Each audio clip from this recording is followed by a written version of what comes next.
Finally, the wait is over. My next top 10 is Among Us, and so are the Living Dead. My top 10 zombie films are coming right at you guys, so please stick around. Yeah!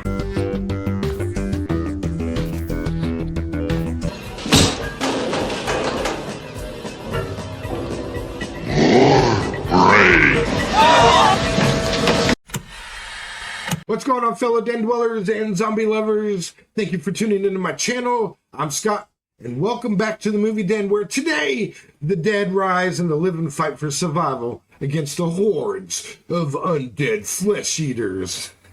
My love for the genre runs deep, guys. There's just something truly captivating about the relentless pursuit of human flesh and the unyielding terror of societal decay.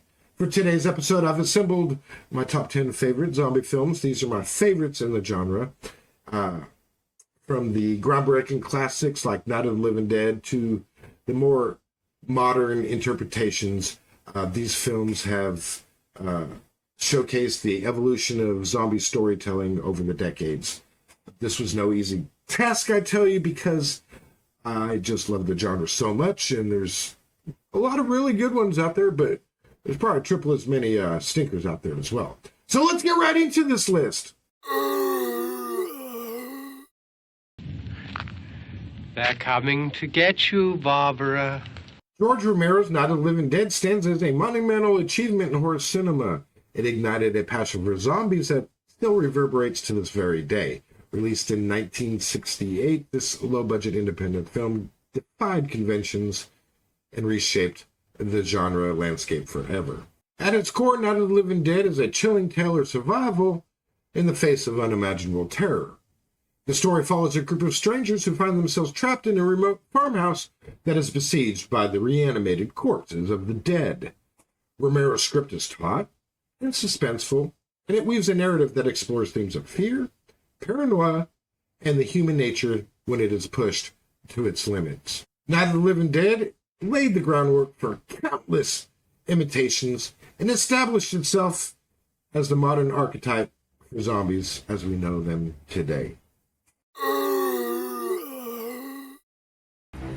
Time to nut up or shut up. At number 9 is Zombieland. Directed by Ruben Fleischer, this 2009 horror comedy injects a new life into the genre of zombies.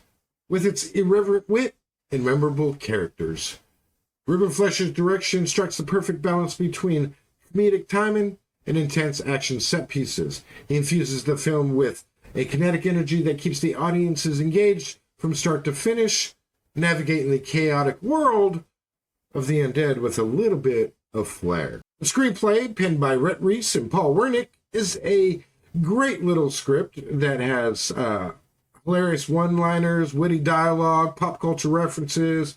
It's got some clever storytelling and a few unexpected twists that keep the audiences guessing and laughing all along. The ensemble cast delivers standout performances, bringing their characters to life with charm and charisma. Jesse Eisenberg shines as the neurotic and resourceful Columbus, while Woody Harrelson's zombie-killing cowboy steals the show. Tallahassee, great character. Emma Stone and Abigail Breslin round out the group with their strong little performances as Little Rock and Wichita. The cinematography captures the desolate beauty of a world overrun by zombies, giving us moments of quiet contemplation, along with the pulse-pounding action sequences. Camera work added depth and atmosphere to the film, enhancing its overall impact. The visual team deserves praise for their seamless integration of the practical effects and CGI, bringing these undead hordes to life in gruesome detail. From grotesque zombies to the thrilling chase scenes, the visual effects elevate the film's overall horror elements. It's great stuff.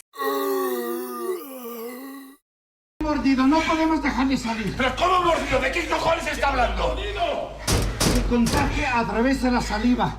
No podemos arriesgarnos de dejarle salir. REC, or Record, however you want to go about that, is a relentless rollercoaster ride of horror that plunges viewers into a nightmare scenario with some hardcore intensity. Directed by Jaime Balaguero and Paco Plaza, The Spanish found footage film delivers a film dripping in suspense and terror. Balaguero and Plaza's direction is masterful in utilizing the found footage format to maximum effect. The claustrophobic setting of the quarantined apartment building becomes a character all by itself. It amplifies the sense of dread and confinement. The use of handheld cameras adds to the immediacy of the experiences as you go along with this film crew. The cast does deliver some believable performances, and it does make the film a little more believable. Manuela Velasco shines as Angela, the television reporter who is thrust into the heart of this outbreak. Her descent into terror is palpable, and it draws viewers deeper into the nightmare alongside her. The story does unfold at a breakneck pace, wastes no time, and plunging viewers into the heart of the action. The sense of escalating tension is relentless. Each twist and turn ratchets up the stakes. Balaguero and Plaza expertly balance these moments with some dread and some pulse-pounding terror. Keeps you engaged. It's got relentless tension, authentic performances, and it's just a great found footage film. It does definitely stand out, and one I do recommend.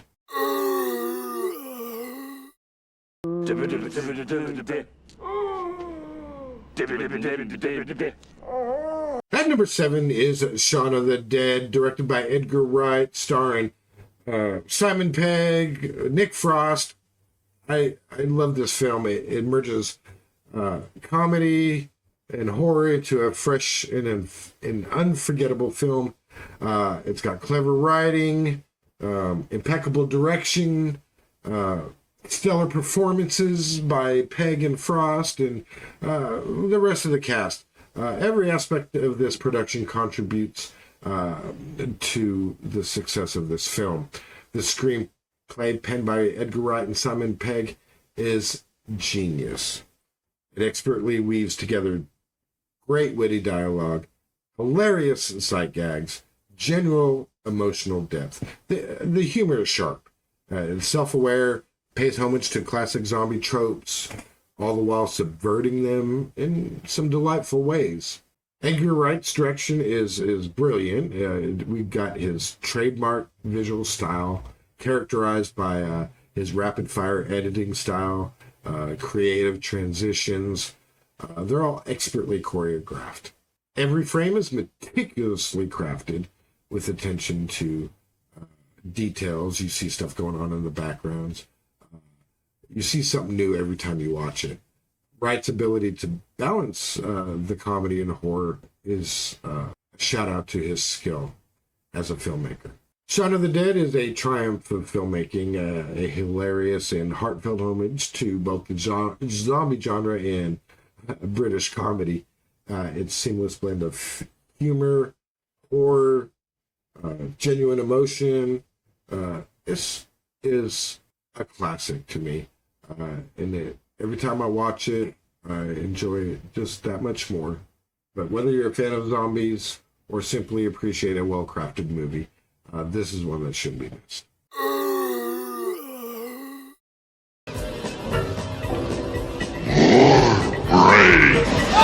And at number 6 is Return of the Living Dead, and this zombie film injects a heavy dose of punk rock energy into the zombie genre.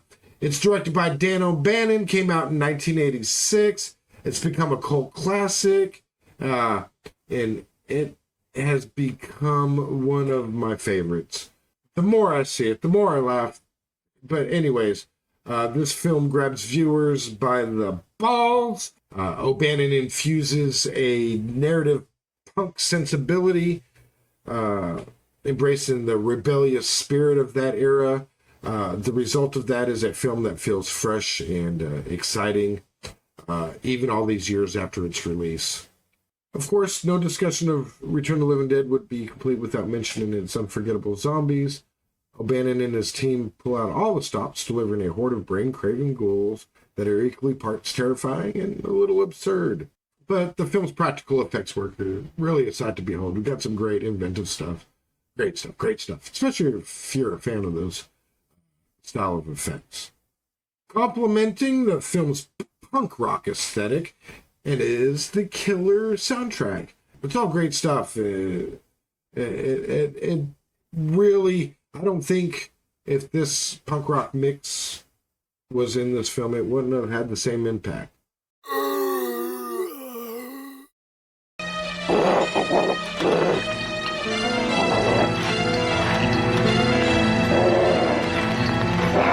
Peter Jackson's Dead Alive is number 5, and this was also known as Brain Dead. It is a grotesque, absurd film. Released in 1992, this has become somewhat of a cult classic that shows Jackson's early talent for blending horror with over-the-top comedy in a way that's both a little shocking and hilarious. Peter Jackson's direction is a little kinetic and chaotic. It captures the frenzied energy of the film's splatter-filled sequences. The cinematography, though low budget, effectively captures the grotesque beauty of the gore with inventive camera angles, adding to the film's off-kilter charm. The story follows Lionel, a timid young man who is going through this nightmare with his overbearing mother, who becomes bitten by a Sumatran rat monkey, whatever the fuck that is, but it transforms her into a ravenous zombie. What follows is a series of increasingly absurd and blood-soaked events as Lionel attempts to contain the outbreak while also navigating and undergoing a little bit of a romance. The script is peppered with a lot of dark humor and some memorable one-liners. It's really an absurd and a little emotional at times.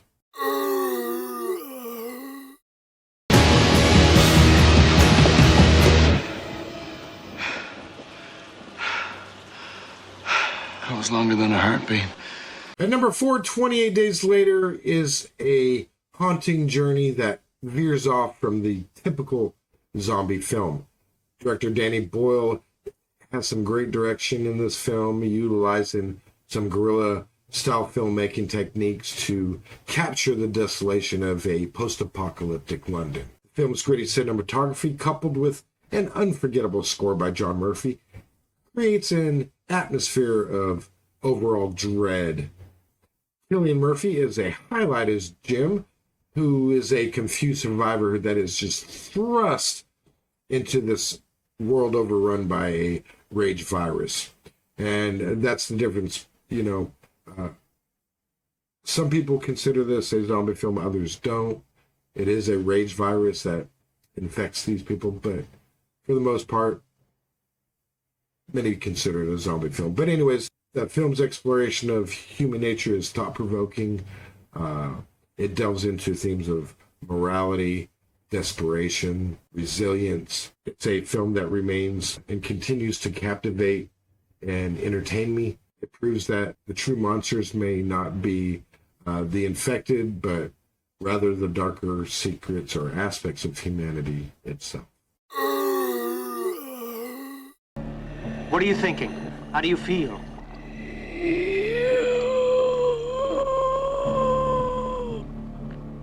Into the top 3 at number 3 is Reanimator. This is based on H.P. Lovecraft's short story, Herbert West Reanimator. And Jeffrey Combs delivers a memorable and outstanding performance as the eccentric Dr. Herbert West, whose experiments with reanimation lead to some pretty fucked up and gruesome consequences. Stuart Gordon's Reanimator is a cult classic that blends suspenseful moments and dark humor quite well. Jeffrey Combs' awesome performance, phenomenal. The total standout. The supporting cast are all pretty decent as well and serve the overall story. Richard Band's haunting score, every aspect of the production is well done. Reanimator is a must-see film. It's left an enduring legacy. It's got a few films in the series. It's definitely a cult classic that shouldn't be missed, guys. What the fuck is wrong with you people? They're dead! They're fucking dead! And then number 2 is Day of the Dead, directed by George Romero. The continuation of Night of the Living Dead. It's a culmination of visionary filmmaking. Romero's script displays a great balance of social commentary with some horror tropes, delves into the themes of human nature and societal decay. The film's production, designed by Cletus Anderson, constructs a claustrophobic underground military bunker that serves both as a sanctuary and a prison for our characters. Complemented by the haunting score composed by John Harrison, the film's atmosphere is further intensified, enveloping viewers in a great sense of dread. Tom Savini's groundbreaking special effects works brings the undead to chilling life, pioneering new techniques that have since become iconic for the genre. The performances, particularly Laurie Cardile and Richard Liberty, give the story a little bit of emotional depth. All the performances are okay for a zombie film. But Day of the Dead shows us Romero's unparalleled ability to craft a thought-provoking horror film that locks itself in as a cornerstone of not just zombies, but horror in general. Why do they come here? Some kind of instinct, memory, what they used to do. This was an important place in their lives. In number 1 is George Romero's Dawn of the Dead from 1978. From its gritty cinematography capturing the desolate landscapes of a zombie-infested world to its haunting score by a goblin, every aspect of this film does what it needs to succeed at becoming one of the best zombie films ever made. Romero's skilled direction not only delivers some fucking gruesome and inventive special effects, but he also infuses the story with social commentary on consumerism and the decay of society. The cast all deliver fine performances, with standouts by Ken Foree and David M.G., giving a bit of depth to the film's exploration of human survival in the face of apocalyptic horror. With its groundbreaking makeup effects by Tom Savini, Dawn of the Dead remains a timeless classic that continues to influence generations of horror filmmakers. Well, that's all I have for you on today's video, guys. I hope you enjoyed my top 10 zombie films. What films in the zombie genre stand out as your favorite? Or any of mine yours? Let me know in the comment section below. If you're new to the channel, please consider subscribing to help this little channel grow on the road to 200 subscribers. Slowly but surely, baby steps. Also, don't forget to like and share, hit the notification bell on the way out, select all to receive all notifications when I drop new content. Guys, again, I'm Scott. Thanks for tuning into the Movie Den, and I'll see you on the next one. What say you? Yeah!